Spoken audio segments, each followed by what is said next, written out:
आज हम लोग सीखने वाले हैं समतुल्य संबंध क्या होता है। आप पहले सीखिए कि समुच्चय क्या है, कितने प्रकार का होता है, हम लोग रिलेशन डिफाइन कैसे करते हैं, क्योंकि एक संबंध को अब यहां बताना है समतुल्य कैसे होता है। पहला गुण ये होना चाहिए कि हर एक संबंध जो बनाया गया है अगर उसको समतुल्य बनना है, क्या बनना है, समतुल्य बनना है, तो समतुल्य बनने के लिए सबसे पहले उसको स्वतुल्य बनना पड़ेगा। क्या बनना पड़ेगा? स्वतुल्य संबंध। अगर एक बंदा ए दूसरे बंदे बी से जुड़ा हुआ है, दूसरा वाला बंदा बी तीसरे बंदे सी से जुड़ा हुआ है, तो जरूर ए से लेकर सी के बीच में कोई ना कोई रिलेशन होगा ही होगा। हेलो बच्चों, मैं प्रवीण कुमार श्रीवास्तव आपके इस प्यारे से चैनल लेट्स स्टडी इंडिया में आपका स्वागत करता हूं। बच्चों, क्लास 12th के लिए हमने अपने गणित का बैच स्टार्ट कर दिया है। ये बैच आपको यूट्यूब पे बिल्कुल फ्री ऑफ कॉस्ट, इसका कोई भी पैसा आपको, कोई भी शुल्क, कोई भी फीस आपको नहीं देनी है। ये बैच हमने फ्री ऑफ कॉस्ट अपने क्लास 12th के बच्चों के लिए लॉन्च कर दिया है। इस बैच का सबसे पहला लेक्चर, सबसे पहला चैप्टर संबंध एवं फलन, जो क्लास 12th के मैथमेटिक्स का सबसे पहला चैप्टर है। तो हमारे यूपी बोर्ड के बच्चे सभी लोग जुड़ जाइए, तैयारियों को जोरों शोरों से आगे बढ़ाइए। फरवरी मंथ में एग्जाम होने हैं, तो फरवरी में एग्जाम को लेके कोई भी कन्वीनियंट नहीं हो सकता। सब लोग अपनी तैयारियों में पूरा फोकस रखिए, ठीक है। चलिए जुड़ जाइए, क्लास आज के स्टार्ट करते हैं। क्लास का टॉपिक हमारा क्या है बेटा? संबंध एवं फलन हमारा पहला चैप्टर चल रहा है, ठीक। आज हम लोग क्या सीखने वाले हैं? आज हम लोग सीखने वाले हैं समतुल्य संबंध क्या होता है। समतुल्य संबंध क्या होता है? हो सकता है नाम आपको पहली बार सुनने मिल रहा हो, लेकिन बिल्कुल इस बात की गारंटी है कि आपने 11th क्लास में भी इस नाम को जरूर सुना होगा। जो भी सीखा नहीं सीखा वो बात अलग है। अभी आप हमारे प्लेटफॉर्म पे जुड़ चुके हैं तो आपको फिर से सिखाया जाएगा कि समतुल्य वर्ड क्या मतलब होता है, ठीक है। तो चलो सभी लोग जुड़ जाओ, चलो स्टार्ट करते हैं आज की क्लास। समतुल्य संबंध क्या होता है? बेटा, समतुल्य संबंध जानने के लिए पहले तुम्हें जानना पड़ेगा संबंध, रिलेशन क्या है। वर्ड्स पे फोकस करो। कुछ छोटे छोटे ऐसे वर्ड्स होते हैं जिनको तुमको इंग्लिश अल्फाबेट में जानना बड़ा जरूरी है, ठीक है। जैसे संबंधित होना मतलब रिलेटेड होना, संबंध होना मतलब रिलेशन होना, समतुल्य संबंध, इक्विवेलेंस रिलेशन। क्या बोलेंगे? Equivalence relation. क्योंकि हम लोग धीरे धीरे अब हायर स्टडीज की तरफ बढ़ते जा रहे हैं। आप क्लास 12th मैथमेटिक्स पढ़ रहे हैं, इसके बाद जब भी आप ग्रेजुएशन में जाएंगे, चाहे आप जो भी फील्ड में जाएं, आईटी, जे इंजीनियरिंग, कुछ भी आप कर रहे हैं, तो क्या होगा उसमें बेटा? तुम्हें कुछ वर्ड्स जानने पड़ेंगे जिनके इंग्लिश लेटर्स जानने तुम्हें बहुत जरूरी है, ठीक है। इसलिए थोड़ी तैयारियों को अभी से मजबूत रखो। ऐसा बिल्कुल एक्सक्यूज नहीं देना कि मुझे ये चीजें नहीं आती, बिल्कुल आनी चाहिए, ठीक है। संबंध का मतलब रिलेशन, संबंधित होना मतलब रिलेटेड होना। बात समझ में आ गई? चलो अब लोग टॉपिक को आगे बढ़ाते हैं। संबंध पढ़ने हैं और आज संबंध का हमारा टॉपिक रहेगा समतुल्य संबंध क्या होता है। इससे पहले के लेक्चर में हमने संबंध का परिचय पढ़ा है। संबंध का परिचय पढ़ा है कि संबंध होता क्या है, संबंध कैसे बनता है, कैसे रिलेशन बनाया जाएगा, ठीक है। अब उस रिलेशन बनाने के लिए आपको क्लास 11th में एक सबसे पुरानी चीज पढ़ाई गई, सबसे पहला चैप्टर पढ़ाया गया है समुच्चय। क्या पढ़ाया गया है? समुच्चय, सेट्स, वो पढ़ाए गए हैं। अब समुच्चय क्या है, समुच्चय कितने प्रकार का होता है, मैंने आपको पहले लेक्चर में बताया है, ठीक। उस पहले लेक्चर को जाकर देखिए। आप पहले सीखिए कि समुच्चय क्या है, कितने प्रकार का होता है, हम लोग रिलेशन डिफाइन कैसे करते हैं, क्योंकि एक संबंध को अब यहां बताना है समतुल्य कैसे होता है।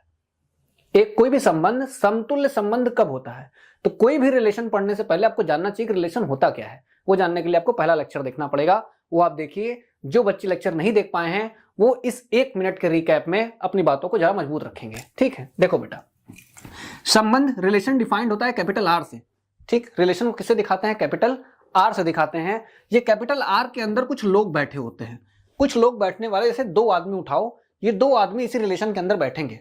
कोई भी लोग 2 आपस में रिलेटेड होंगे तो उनको बेटा कैसे लिखा जाएगा? इस मंझले ब्रैकेट के अंदर छोटा वाला ब्रैकेट लगाया जाएगा, 2 नंबर लिखे जाएंगे ए और बी, ए और बी, जिसमें से ए और बी किसी न किसी फैमिली के क्या होंगे बेटा? मेंबर होंगे, किसी न किसी परिवार के सदस्य होंगे। ए और बी किसी भी परिवार के 2 सदस्य हैं।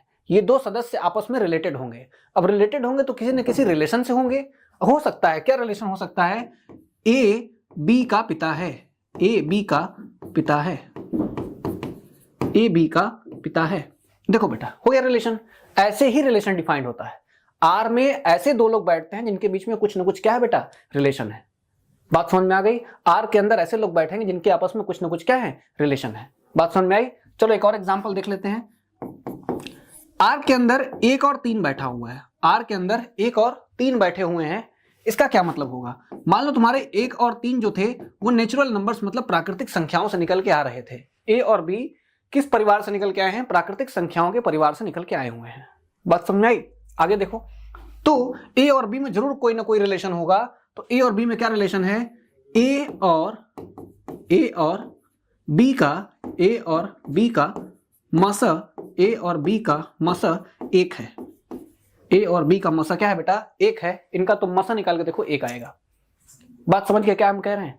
रिलेशन में ऐसे दो नंबर को ला के रखना है जो लोग आपस में किसी न किसी तरीके से क्या हो, रिलेटेड हो, जुड़े हुए हो। ठीक है, ऐसे लोगों को बोलते हैं बेटा वो रिलेशन बनाते हैं, वो संबंध बनाते हैं। ठीक, हमें कौन सा संबंध पढ़ना है? हमें संबंध पढ़ना है समतुल्य संबंध क्या होता है। बेटा मेरी बातों को जरा ध्यान से समझो, अगर मेरी बातें तुमने 1-2 मिनट वाली सुन ली, तुम सारे क्वेश्चन आसान से लगा के चले जाओगे। ठीक है, चलो बातों को जरा ध्यान दो और समझो चीजें क्या होती हैं। ठीक, समतुल्य संबंध होने के लिए संबंध के पास 3 तरीके की क्वालिटी होनी चाहिए। समतुल्य संबंध होने के लिए संबंध, किसी भी संबंध के पास अगर ये 3 तरीके की क्वालिटी है तो वो संबंध तुम्हारा समतुल्य संबंध है। सर कौन से ऐसे 3 संबंध हैं या कौन से ऐसे 3 प्रॉपर्टी उसके पास गुण हैं? देखो, पहला गुण ये होना चाहिए कि हर एक संबंध जो बनाया गया है अगर उसको समतुल्य बनना है, क्या बनना है? समतुल्य बनना है। तो समतुल्य बनने के लिए सबसे पहले उसको स्वतुल्य बनना पड़ेगा। क्या बनना पड़ेगा?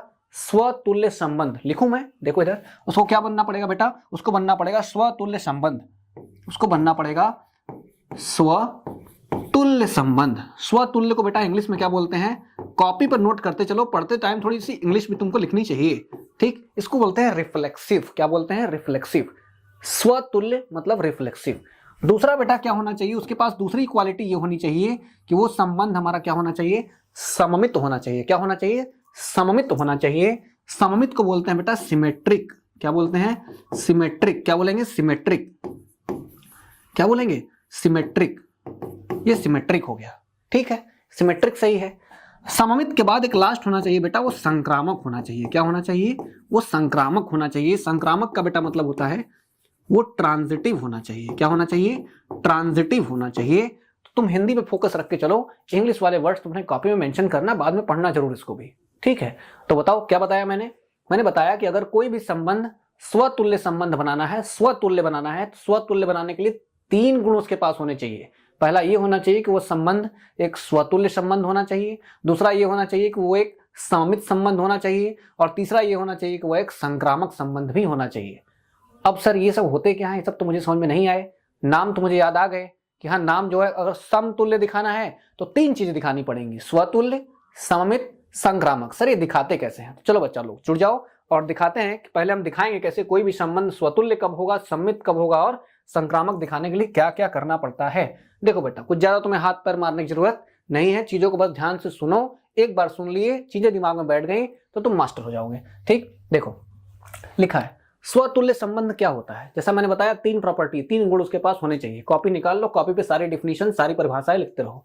ठीक, समतुल्य संबंध है, समतुल्य संबंध लिखा गया है। समतुल्य संबंध तो अपनी कॉपी पे हेडिंग लगा लो, हेडिंग के बाद इसकी परिभाषा पहले लिखो। क्या परिभाषा है? देखो परिभाषा ये है कि यदि एक संबंध क्या क्या हो जाए, यदि एक संबंध स्वतुल्य हो जाए, क्या हो जाए? स्वतुल्य हो जाए। स्वतुल्य होने के बाद बेटा और क्या हो जाए? स्वतुल्य तो हो गया, अब क्या हो जाए? सममित हो जाए। चलो बेटा ठीक है, सम्मित हो गया। सम्मित होने के बाद अब कितना हो जाए? सम्मित होने के बाद क्या हो जाए बेटा? संक्रामक हो जाए। क्या हो जाए? समतुल्य संबंध बनाना है तो समतुल्य होने के लिए पहले संबंध क्या होना पड़ेगा? स्वतुल्य होना पड़ेगा, सममित होना पड़ेगा और तब क्या होना पड़ेगा बेटा? संक्रामक होना पड़ेगा। अगर एक संबंध तीनों प्रॉपर्टी रखता है, स्वतुल्य, सममित, संक्रामक, साथ में बोलो, स्वतुल्य, सममित और संक्रामक, तीनों प्रॉपर्टी उसके पास है, तीनों गुण उसके पास है, तो वह संबंध जो होगा वो एक समतुल्य संबंध होगा। बात समझ में आ गई? सबकी परिभाषाएं लिख लो कॉपी पे, देख लो। परिभाषा पहले वाली की लिखो। दूसरा, अब तो सर दिखाते कैसे हैं इन सब चीजों को हम लोग? स्वतुल्य मतलब कैसे दिखाएंगे? किसी भी संबंध को स्वतुल्य कैसे दिखाया जाए, सममित कैसे दिखाया जाए और लास्ट में संक्रामक कैसे दिखाया जाए। तो मैं यहाँ खड़ा हूं, मैं तुमको बता रहा हूं कैसे दिखाना है। देखो चीजों को, पहले एक परिभाषा लिख लो, समतुल्य क्या होता है, उसके बाद मैं तुमको सारी चीजें बता रहा हूं। ठीक है, चलो देखो, नोट करो बेटा। ये कंप्लीट हो गया, यहाँ देखो। ठीक, हमने सीख लिया कि स्वतुल्य, सम्मित और संक्रामक तीनों होने चाहिए। ठीक है, यहाँ समझ में आ गया बात। अब देखो स्वतुल्य संबंध क्या होता है, स्वतुल्य संबंध दिखाते कैसे हैं। सर ये तो बता दिए आप कि समतुल्य दिखाना है तो 3 चीजें दिखानी पड़ेंगी। तो अब ये बताइए कि स्वतुल्य दिखाते कैसे हैं। तीनों दिखाना तो हमको पता है, 3 दिखाएंगे, लेकिन पहला दिखाऊं कैसे? तो दिखाओ बेटा इस तरीके से, यदि कोई संबंध एक ऐसा नंबर जो अपने आप से ही संबंधित है। स्वतुल्य का मतलब खुद से तुलना, खुद से तुलना का मतलब खुद से रिलेटेड, खुद से जुड़ा हुआ हो। एक नंबर अगर खुद से जुड़ा हुआ हो तो वह कहा जाता है स्वतुल्य संबंध। जैसे हमने बताया कि रिलेशन लिखने के लिए बेटा क्या करते हैं, रिलेशन जब लिखा जाता है तो रिलेशन जब भी लिखा जाता है तो ऐसे दो नंबर लिखे जाते हैं, जो दोनों नंबर किसी न किसी एक बड़ी फैमिली से आते हैं और उनके बीच में कोई ना कोई क्या होता है बेटा, रिलेशन होता है। उनके बीच में कोई ना कोई क्या होता है, रिलेशन होता है। तो दो नंबर नहीं लेने हैं, स्वतुल्य संबंध अपने आप से ही रिलेटेड होता है, इसलिए एक ही नंबर लेके चलो, वो एक नंबर अपने आप से ही रिलेटेड होना चाहिए। तो तुमसे अगर कोई पूछे स्वतुल्य क्या होता है तो बताओ, यदि किसी संबंध का एक तत्व अपने आप से ही संबंधित है तो वह स्वतुल्य है।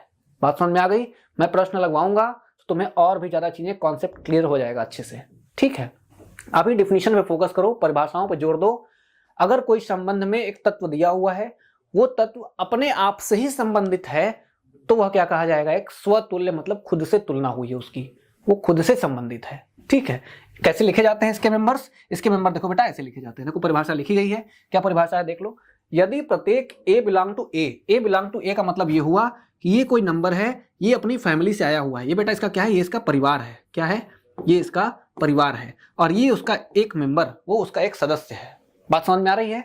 तो परिवार का एक सदस्य अगर अपने आप से ही रिलेटेड हो जाए, मतलब ए का रिलेशन किसके साथ, ए के साथ बना ले, और किसमें बैठा हो, वो रिलेशन में बैठा हो, संबंध बना ले, तो इसका ये मतलब होता है कि यह एक स्वतुल्य संबंध है। कैसा संबंध है बेटा? यह एक स्वतुल्य संबंध बनाया हुआ है। बात समझ में आई?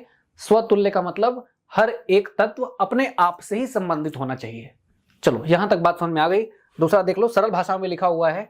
तुम्हारे लैंग्वेज के लिए मैंने क्या लिखा है, सिंपल लैंग्वेज में लिखा है, ताकि बस समझ पाओ चीजों को। हो सकता है तुम्हें ये सब चीजें ऐसे डायरेक्ट लिखी हुई हो, पहली बार जो बच्चे देख रहे हैं उनको ना समझ में आया हो, तो सबको साथ में लेके चलना है, सबका विकास करना है। ठीक, सरल भाषा में देखो, सरल भाषा में क्या लिखा हुआ है, यदि कोई तत्व खुद से ही संबंधित हो जाए, यदि कोई तत्व खुद से ही संबंधित हो जाए तो वह क्या कहा जाएगा, तो वह एक स्वतुल्य संबंध कहा जाएगा, जैसा कि मैंने बच्चा बताया अभी।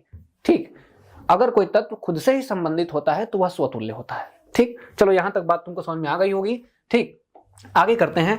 अगला क्या होगा सर, स्वतुल्य दिखाना आ गया, स्वतुल्य दिखा देंगे। अब दिखाइए सममित कैसे दिखाते हैं। सममित का मतलब बेटा होता है सिमेट्रिक का मतलब ये होता है कि अगर इधर से इधर बात सही है तो उल्टा बात इस साइड से इस साइड भी सही होनी चाहिए। बात समझे? जैसे देखो क्या बात हम कह रहे हैं सर, सिंपल लैंग्वेज में बताइए क्या बात कह रहे हैं हम, सममित कैसे समझेंगे? देखो समझो, हम बता रहे हैं। ठीक है, जैसे मान लो एक रिलेशन में दो आदमी बैठे हुए हैं, इन दो आदमी को किसी न किसी एक बड़ी फैमिली से लाया गया है, इन दो आदमी को किसी न किसी परिवार से लाया गया है, और परिवार में ऐसे रिलेटेड हैं, इन दोनों में रिलेशन है। देखो ए और बी अगर आर में बैठे हुए हैं तो जरूर इनके बीच में कोई ना कोई रिलेशन है, और ऐसे रिलेशन है कि ए बी का भाई है, ए बी का भाई है, ए क्या है भाई, बी का भाई है। और एक बात की जानकारी ये भी दे दें कि इस परिवार में पूरे के पूरे लोग क्या हैं भाई, पुरुष हैं, पुरुष लोग हैं, मतलब सभी के सभी क्या हैं भाई, मेल्स हैं, इसमें कोई महिलाएं नहीं है। इस परिवार में या इस कमेटी में, इस सदस्यों में कोई भी महिलाएं नहीं है, सभी के सभी पुरुष ही हैं, यानी इसमें आने वाले सभी लोग मेल हैं, सभी के सभी लड़के ही हैं। ठीक है, तो अगर इसमें परिवार में सभी लड़के बैठे हुए हैं, इन सभी लड़कों में से दो लोगों को उठा लिया गया, और उनके बीच में क्या रिलेशन था कि ए वाला बी का क्या है बेटा, भाई है, ए वाला बी का क्या बन गया, भाई बन गया। तो अच्छा बताओ, अगर ए बी का भाई बना है तो क्या बी ए का भाई नहीं होगा? होगा कि नहीं होगा? अगर ए बी का भाई है तो बी भी ए का भाई होना चाहिए कि नहीं होना चाहिए? होगा ही होगा। इस तरीके के संबंध को हम सममित संबंध बोलते हैं, कि अगर एक बंदा दूसरे बंदे से रिलेटेड है तो उसी तरीके से दूसरा बंदा भी दूसरे वाले से रिलेटेड होना चाहिए। बात समझ में आ गई? सबको समझ में आया होगा। ठीक, तो ये रहा हमारा सममित संबंध। अगला संबंध कौन सा होता है बेटा? संक्रामक संबंध। सर वो भी समझाइए हमको। बिल्कुल समझाएंगे, पहले चीजों को नोट कर लो ताकि तुम्हें चीजें कॉपी में मेंशन हो जाए, पढ़ते समय काफी आराम रहे। ठीक, सममित संबंध, यदि किन्हीं दो तत्व ए और बी के लिए ए बी कहां है बेटा, रिलेशन में है, तो बी ए भी रिलेशन में होने चाहिए। अगर ऐसा है तो संबंध कैसा होगा बेटा? सममित होगा। कैसा होगा? सममित होगा। सरल भाषा में इसी को मैंने लिखा है, यदि ए और बी आर में है तो बी और ए भी कहां होने चाहिए? आर में रिलेशन में होने चाहिए, उसी तरीके से रिलेशन में होने चाहिए। देखो बेटा, क्वेश्चन जो ध्यान से नहीं पढ़ेगा उसका क्वेश्चन लैप्स हो जाएगा, बेकार हो जाएगा, सवाल गलत हो जाएगा। तो ऐसा नहीं करना, जल्दीबाजी किसी चीज की नहीं करनी है। अगर ऐसा नहीं लिखा होता कि परिवार में केवल क्या है बेटा, पुरुष है, सभी के सभी अगर महिलाएं भी होती उसमें, मेल फीमेल अगर उसमें दोनों होते, तब जरा बताओ, अगर ए बी का भाई होता तो केस बनता क्या? तब ये बात सही होती? बात सही नहीं होती। हो सकता है बी वाला जो है भाई वो एक महिला है, और ए अगर बी का भाई है तो बी तो ए की बहन हुई ना, वो तो उसकी भाई नहीं हुई, मतलब तब बात गलत हो जाएगी। तो ध्यान से आंख को खोल के दिमाग चलाते हुए क्वेश्चन पढ़ने हैं, ठीक है। और भी तरीके से मैंने लिखा है, यदि ए बी से संबंधित है तो बी भी ए से क्या होना चाहिए? संबंधित होना चाहिए, उसी तरीके से संबंधित होना चाहिए। अगर वो उसका भाई है तो उल्टा बी भी ए का क्या होना चाहिए? भाई ही होना चाहिए। बात समझ में आ गई? ठीक, ये संबंध हमारा सम्मित संबंध रहा। बच्चों तुमको सारी चीजें समझ में आएगी, क्वेश्चन जब मैं लगाऊंगा तब चीजें और भी ज्यादा क्लियर हो जाएंगी, ठीक है। अब देखो आगे क्या है, आगे सर एक और लगाइए। तीसरा संबंध हमारा बचा हुआ है। तीसरा संबंध क्या होता है बेटा? संक्रामक संबंध क्या होता है सर? संक्रामक संबंध क्या होता है? अब संक्रामक क्या है? पहले स्वतुल्य क्या था? स्वतुल्य था कि जो खुद से रिलेटेड था। सममित क्या था? सम्मित वो था जिसमें ए अगर बी से है तो बी वाला ए से था। बात सही है। अब संक्रामक क्या है? संक्रामक बारा मेरी बातों को पहले सुन लो, फिर डिफिनेशन के ऊपर फोकस करना। अगर एक बंदा ए दूसरे बंदे बी से जुड़ा हुआ है, दूसरा वाला बंदा बी तीसरे बंदे सी से जुड़ा हुआ है, तो जरूर ए से लेके सी के बीच में कोई ना कोई रिलेशन होगा ही होगा। बात समझ गए? अगर एक वाला आदमी दूसरे से जुड़ा हुआ है, दूसरा वाला आदमी तीसरे से जुड़ा हुआ है, तो इसकी सिंपल मतलब ये है बेटा, इसका सिंपल मीनिंग ये होगा कि ए वाला आदमी या पहला वाला आदमी तीसरे से किसी न किसी तरीके से जुड़ा हुआ है और रिलेशन में बैठेगा तो उसी तरीके से जुड़ा होना चाहिए जिसमें एक से दो और दो से तीन वाला है। बात समझे कि नहीं? यहां देखो, जैसे एक रिलेशन में तुम्हारे लिख रहा हूं, हमें रिलेशन क्या दिए हुए? देखो रिलेशन दिया हुआ है आर के अंदर कौन बैठा हुआ है? आर के अंदर बैठे हुए हैं ए और बी। दो लोग इस रिलेशन में बैठ रहे हैं, उनके बीच कुछ ना कुछ क्या होगा? रिलेशन होगा, क्योंकि आर में बैठे हैं तो रिलेशन तो पक्का है। ठीक, देखो ए और बी अगर रिलेशन में है, ए और बी दोनों के दोनों हमारे किसी बड़े फैमिली से निकल के आ रहे हैं। इस फैमिली में बेटा सभी के सभी क्या है बेटा? पुरुष हैं। क्या है? पुरुष हैं। इस फैमिली में सभी के सभी क्या है? पुरुष हैं। ठीक, रिलेशन ये है कि ए और बी भाई हैं। ए और बी क्या है बेटा? भाई हैं। ए और बी आपस में क्या है? भाई हैं। अब लो, ए और बी भाई हो गए, रिलेशन बैठे हुए हैं और इस तरीके से बैठे हुए हैं कि ए और बी में ऐसा रिलेशन है कि दोनों आपस में भाई हैं। तब जरा बताओ, देखो तीन संख्याएं पकड़ो, बात को हमारी समझो। तुम ए और बी को पकड़ लो, 3 नंबर पकड़ो, 3 पुरुष लेके आओ। इस फैमिली में कई लोग हैं, तुम इस फैमिली से कितने लोगों को लेके आए हो? 3 लोगों को लेके आए हो। इन 3 लोगों में से ए वाला आदमी बी के साथ रिलेशन में है। ए वाला आदमी बी के साथ रिलेशन में है, मतलब ए और बी आपस में क्या है? भाई हैं। उसी तरीके से बी वाला सी के साथ रिलेशन में है, मतलब बी और सी भी आपस में क्या है बेटा? भाई हैं। तब जरा बताओ, ए वाला बी का भाई है, बी वाला सी का भाई है, तो क्या ए वाला डायरेक्ट सी का भाई नहीं हो गया? हो गया ना? बात क्लियर है? एकदम समझ में आ रहा सबको? ठीक है, इतनी चीजें बेटा क्लियर रखो। अगर पहला वाला दूसरे से जुड़ा हुआ है, दूसरा वाला तीसरे से उसी तरीके से जुड़ा हुआ है, तो पहला वाला भी तीसरे से ऑटोमेटिकली बेटा उसी तरीके से जुड़ जाएगा। अगर कोई संबंध इस तरीके का गुण रखता है तो वो संबंध क्या कहा जाएगा? एक संक्रामक संबंध कहा जाएगा। बात को याद रखो, अगर ए वाला बी से रिलेटेड है, बी वाला सी से रिलेटेड है, तो ए वाला अपने आप सी से रिलेटेड हो जाएगा।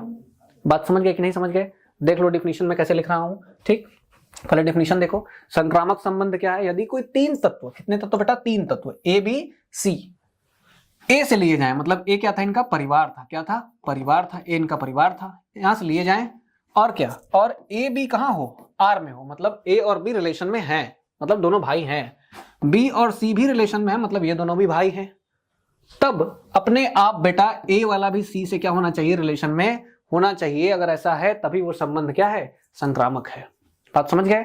और तरीके से देख लो, अगर ए बी में है, बी सी से आर से रिलेटेड है, तो ए वाला सी अपने से रिलेटेड हो जाएगा। ऐसे देखो, ए वाला बी से रिलेटेड है, बी वाला सी से रिलेटेड है, तो अपने से ए वाला किससे रिलेटेड होगा? सी से रिलेटेड हो जाएगा। ऐसे लिख दूंगा मैं इसको। ठीक, और भी सिंपल लैंग्वेज में देखना चाहते हो, ये भी डेफिनेशन पढ़ लो। यदि ए बी से संबंधित हो, बी सी से संबंधित हो, तो ए भी सी से क्या हो जाएगा बेटा? संबंधित हो जाएगा। ऐसा संबंध जो होगा वो कहा जाएगा संक्रामक संबंध। बात समझ में आ गई? तीनों हो गए। तीनों को एक बार फिर से देख लो। जो लोग नोट नहीं कर पाए वो लोग नोट कर लें, जरूर नोट करें भाई। कॉपी कंप्लीट होगी तो तुम्हें काफी मजा आएगा पढ़ने में। ठीक है, चीजें बहुत अच्छी हैं। 12th के मैथमेटिक्स अपने आप में बहुत इंपॉर्टेंट भी है, काफी एग्जाम्स तुम्हें इसके बाद जरूर देने हैं। ठीक, तो समतुल्य संबंध सबसे पहले मैंने पढ़ा। समतुल्य संबंध देखना था। समतुल्य होने के लिए कितनी चीज होनी चाहिए उसके पास? 3 चीज होनी चाहिए। फटाफट रिकॉल करो बेटा 2 मिनट में। समतुल्य संबंध क्या है? समतुल्य संबंध वो संबंध होता है जिसके पास 3 गुण होते हैं, स्वतुल्य, सममित, संक्रामक। अब क्या है बेटा? समतुल्य, समतुल्य दिखाना है तो स्वतुल्य, सममित और संक्रामक दिखाना है। तो पहले क्या दिखाएंगे? स्वतुल्य संबंध क्या होता है। तो पहले देखना था स्वतुल्य। स्वतुल्य का मतलब फटाफट बताओ। स्वतुल्य वो संबंध होता है जिसमें तत्व अपने आप से रिलेटेड होते हैं, मतलब खुद से ही रिलेशन बना लेते हैं। इसमें एक एलिमेंट लेके आते हैं, वो खुद से बनता है रिलेशन। तो वो क्या होता है बेटा? वो होता है स्वतुल्य। ठीक, वो स्वतुल्य होता है। अगर ये स्वतुल्य हो गया तो अगला भाषा देखो। अब अगला क्या लिखा हुआ? अगली डिफिनेशन क्या है? अगली डिफिनेशन है सममित संबंध की। सममित संबंध क्या होता है? सममित संबंध में क्या करते थे? अगर ए वाला आदमी बी से जुड़ा हुआ है तो उसी तरीके से बी वाला आदमी ए से भी जुड़ा होना चाहिए। ठीक बेटा, ये भी हो गया। अब इसमें संक्रामक में क्या पढ़ते थे? संक्रामक संबंध क्या होता था? अगर ए वाला आदमी बी से जुड़ा हुआ है, बी वाला आदमी सी से जुड़ा हुआ है, तो अपने आप ए वाला आदमी भी सी से जुड़ा होना चाहिए। ठीक है, बात समझ में आ गई? सब लोग डिफिनेशन को फिर से पढ़ना, डिफिनेशन पूरा तैयार करके रखना। नेक्स्ट लेक्चर में जब मिलेंगे तो इसके ऊपर बेटा हम लोग इंपॉर्टेंट क्वेश्चन करेंगे जो बोर्ड परीक्षा में फ्रिक्वेंटली पूछे गए होंगे। पिछले साल के क्वेश्चन भी लेके आऊंगा तुम लोगों के लिए, उसको भी सॉल्व किया जाएगा, जम के पढ़ाई की जाएगी। फरवरी में होने वाले पेपर्स बेटा फोड़ के रखना एकदम अच्छे से। ठीक, पढ़ते रहो, मस्त रहो, कॉपी कंप्लीट करके आओ। Best of luck.